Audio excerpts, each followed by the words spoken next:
तो गाइस कैसे हैं आप सब लोग। रीइंकार्नेटेड के एपिसोड 25 के साथ हाजिर हो। तो लास्ट एपिसोड के एंड पे हमने देखा था ज़ाओची ज़ोरो की तारीफ कर रहा होता है, लेकिन उसका साला जुनबा भी वहीं पर होता है। जुनबा उसे उन सभी के सामने जीजाजी कह देता है, जिससे यूरो उसे कहती है क्या तुम शादीशुदा हो, लेकिन तुम्हारी उम्र देखकर तो नहीं लगता। जुनबा उसे कहता है इसकी उम्र सिर्फ 16 साल है और इसकी मेरी बहन के साथ शादी हुई है और मेरी बहन बहुत ज्यादा खूबसूरत है। तो यहाँ पर ज़ाओची का ये प्लान फेल हो जाता है क्योंकि वो उस लड़की ज़ोरो के ऊपर लाइन मारने की कोशिश कर रहा होता है। यहाँ पर बात को संभालने के लिए कहता है अच्छा ठीक है, मेरी शादी के बारे में बस बहुत बातें हो गई, अब मैं तुम्हारे बारे में कुछ बात करता हूँ। ज़ाओची उसे कहता है तुम्हें देखकर तो लगता है कि तुम इस इलाके की नहीं हो, तुम यहाँ की नहीं रहने वाली। ज़ोरो भी काफी ज्यादा हैरान होती है और कहती है तुम्हें इस बारे में कैसे पता चला। ज़ाओची उसे कहता है क्योंकि इस वक्त हम लोग न्यू मून किंगडम में है और न्यू मून सिटी का जो वेदर है वो बहुत ज्यादा खराब है और यहाँ का एटमोस्फेयर भी ऐसा नहीं है कि तुम्हारे जैसी खूबसूरत स्किन वाली लड़की को यहाँ पर डेवलप किया जा सके। जैसी खूबसूरत लड़की शहर की हो ही नहीं सकती, तुम किसी बाहर वाले शहर से यहाँ पर आई हो। ज़ोरो भी उसकी बातें सुनने के बाद शर्माते हुए साथ ही काफी ज्यादा खुश भी होती है और उसे कहती है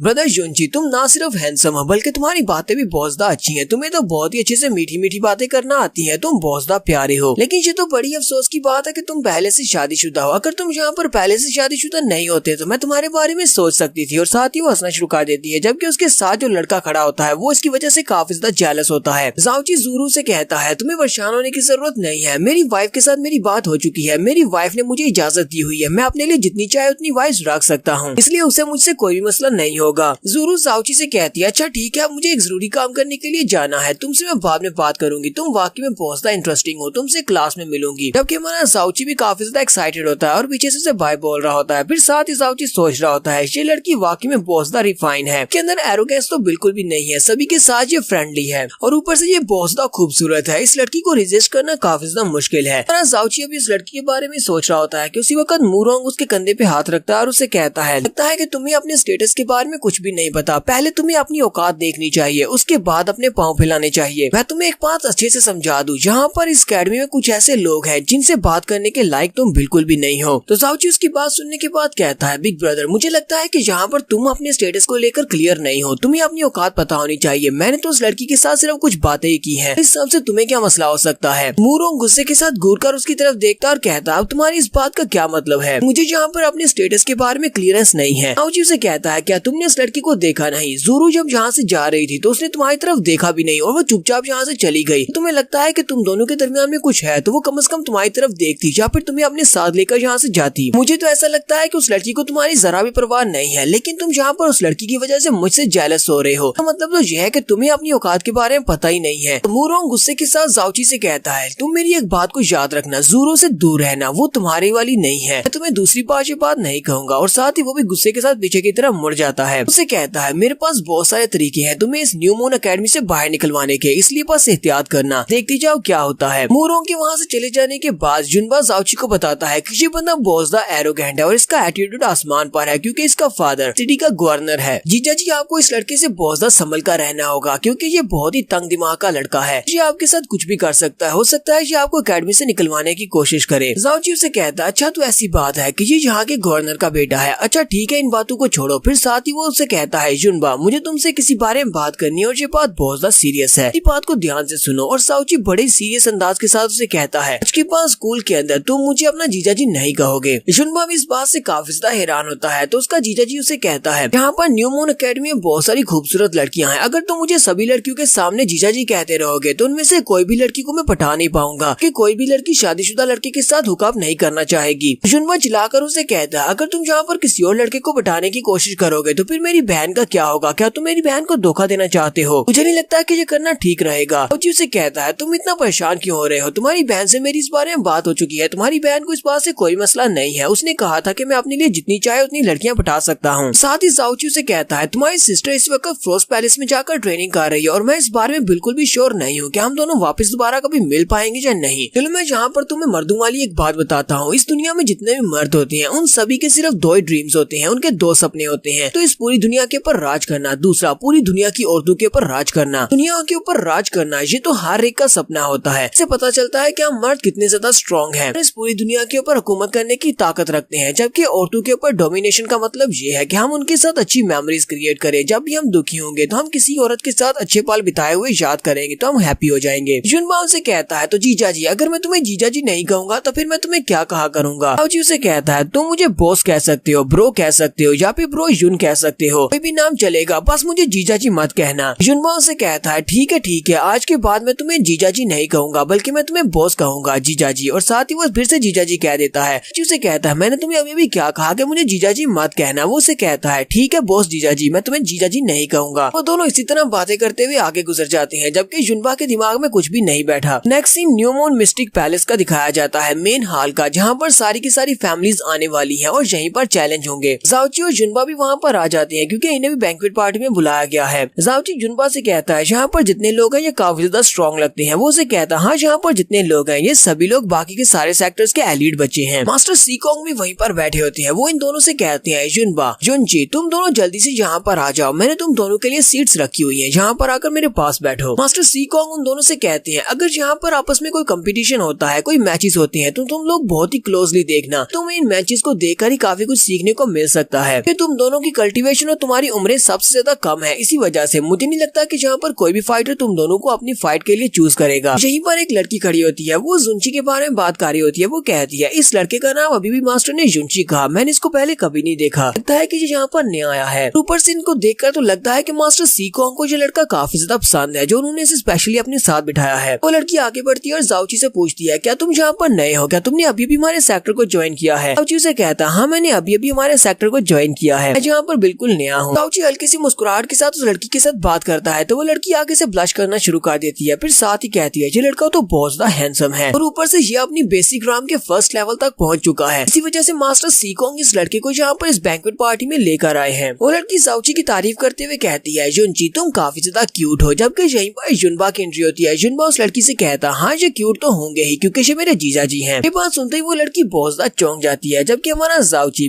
भी इस युनबा को अंदर से अंदर गालियां दे रहा होता है कि पता नहीं ये कब सुधरेगा, इसने फिर से मेरा चांस गवा दिया। जाओची बात को संभालने के लिए उस लड़की से कहता है मुझे लगता है कि तुम भी शादीशुदा होगी क्योंकि तुम भी बहुत ज्यादा प्रीटी हो और यंग हो। वो लड़की जाओची से कहती है नहीं मैं इतनी जल्दी शादी नहीं करने वाली, अभी तो मेरी एज ही क्या है, मैं सिर्फ 17 साल की हूँ, मेरा नाम होंग माई है। जाओची उसे कहता है अच्छा ठीक है, अगर फ्यूचर में मौका मिला तो फिर से बात करेंगे। फिर साथ ही वो युनबा की तरफ देखता है और उसे घूर कर कहता है युनबा ये तुमने क्या किया। युनबा उसे कहता है ब्रदर प्लीज मुझे माफ करना, मेरे मुंह से निकल गया। तो यहीं पर हमें एक सेक्टर वालों को दिखाया जाता है जिनका नाम आयरन स्पीयर सेक्टर होता है। आयरन स्पीयर सेक्टर के लोग न्यू मून सेक्टर पैलेस के काफी अच्छे दोस्त हैं। तो उनके लीडर यहाँ पर आए होते हैं अपने बेटे को लेकर। वो नए लीडर को यहाँ पर मुबारकबाद देने के लिए आए हैं। नए लीडर भी उनके साथ काफी अच्छे से हंस कर बातें कर रही होती हैं। वो उनसे कहते हैं प्लीज लीडर कीन हमें माफ करना कि इस पार्टी में मैं अपने बेटे को बिना बुलाए लेकर लाया, आपको इस बात से कोई इतराज तो नहीं है। लीडर उसे कहते हैं आयरन स्पीयर सेक्टर वालों को तो हमेशा से यहाँ पर वेलकम किया जाता है। एल्डर कीन उसे कहते हैं तुम यहाँ पर पर्सनली मुझे कंग्रेचुलेट करने के लिए आए हो, बात मुझे बहुत ज्यादा पसंद आई, तुम हमारी बहुत ज्यादा रिस्पेक्ट करते हो, तुम अपने बेटे को लेकर आए हो, मैंने तुम्हारे बेटे को देखा है, इसका एटीट्यूड काफी ज्यादा अच्छा है, फ्यूचर में एक बहुत ही अच्छा जीनियस बनेगा, इसलिए प्लीज अपने बेटे के साथ वहाँ पर बैठो, अपनी सीट के ऊपर बैठ जाओ। जुनबा जाओची से कहता है जीजा जी यहाँ पर आयरन स्पीयर सेक्टर, इसके अलावा जाओ क्लैन की side branch flaming sky sector के अलावा 5 और पावरफुल सेक्टर्स हैं जो कि हमारे सेक्टर से ज्यादा पावरफुल हैं। आयरन स्पीयर सेक्टर भी उनमें से एक है। जाओची से कहता है लेकिन ये आयरन स्पीयर सेक्टर के लोग तो काफी ज्यादा अच्छे लगते हैं और ये हमारे एल्डर किन के साथ काफी अच्छे से बात कर रहे हैं। जुनबा से कहता है आयरन स्पीयर सेक्टर हमारे सेक्टर का काफी अच्छा दोस्त है, इन दोनों एल्डर्स में काफी अच्छी दोस्ती है और ये हमेशा से एक दूसरे के दोस्त ही रहे हैं, वजह से बाकी के सेक्टर्स के मुकाबले में आयरन स्पीयर सेक्टर वाले हमारी इंसल्ट नहीं करते। फिर साथ ही वहाँ पर एक बूढ़े एल्डर आते हैं। जुनबा कहता है इसका नाम यन जी जाई है जो कि ग्रेट एल्डर है क्लाउड सेक्टर का और ये भी यहाँ पर हमारे एल्डर किन को कंग्रेचुलेट करने के लिए आया है। वहाँ पर आहिस्ता आहिस्ता करते हुए बहुत सारे सेक्टर्स के लीडर्स आते हैं जो कि एल्डर किन को यहाँ पर कंग्रेचुलेट करने के लिए आए हैं। और फिर नेक्स्ट में यहाँ पर जाओ क्लैन की साइड ब्रांच से जाओ लूचेंग आता है, वो भी यहाँ पर एल्डर किंग को कंग्रेचुलेट करने के लिए आया है। इसी जाओ लूचेंग वहाँ पर आता है। सभी लोग कहते हैं ये तो जाओ लूचेंग है जो कि जाओ क्लैन की साइड ब्रांच से है। सभी लोग कहते हैं कि ये बहुत ज्यादा स्ट्रॉन्ग है। जुनबा भी उसकी बहुत सारी तारीफें करता है। जाओची से कहता है मुझे यकीन नहीं होता कि ये बंदा वाकई में यहाँ पर खड़ा है, ये बहुत ज्यादा पावरफुल है, हालांकि इसको जाओ क्लैन की साइड ब्रांच में नंबर 1 कहा जाता है। हालांकि इसकी उम्र भी सिर्फ 16 साल है लेकिन ये अपने बेसिक राम के 10th लेवल तक पहुंच चुका है और बहुत ही जल्दी अपने ट्रू राम में पहुंचने वाला है। तो जाओची जुनबा की बात सुनने के बाद सोच रहा होता है इसकी उम्र 16 साल है और ये अपने 10वें लेवल पर है, इसका मतलब ये बहुत ज्यादा स्ट्रॉन्ग हो सकता है। इसी वजह से ज़ूरू काफी ज्यादा परेशान लग रही है क्योंकि उसकी उम्र के ग्रुप में यही वो लड़का है जिससे उसकी फाइट हो सकती है, लेकिन वो भी इससे फाइट नहीं जीत पाएगी। पूरा क्योंकि यहाँ पर हमारे स्कूल की नंबर 1 स्टूडेंट है, दोनों नंबर 1 आपस में भिड़ेंगे तो कौन जीतेगा, इसी वजह से ज़ूरू काफी ज्यादा परेशान लगती है। तो यहाँ पर हम लोग अपनी एपिसोड 25 का एंड करेंगे। नेक्स्ट एपिसोड में हम लोग यहाँ पर चैलेंजेस को स्टार्ट करेंगे, क्योंकि यहाँ पर जो सभी लोग एक दूसरे को चैलेंज करेंगे और फाइट्स करेंगे। एपिसोड की एक्सप्लेनेशन अच्छी लगी हो तो कमेंट करके जरूर बताइएगा। चैनल को सब्सक्राइब कर दे, वीडियो को लाइक और शेयर कर दे। शुक्रिया।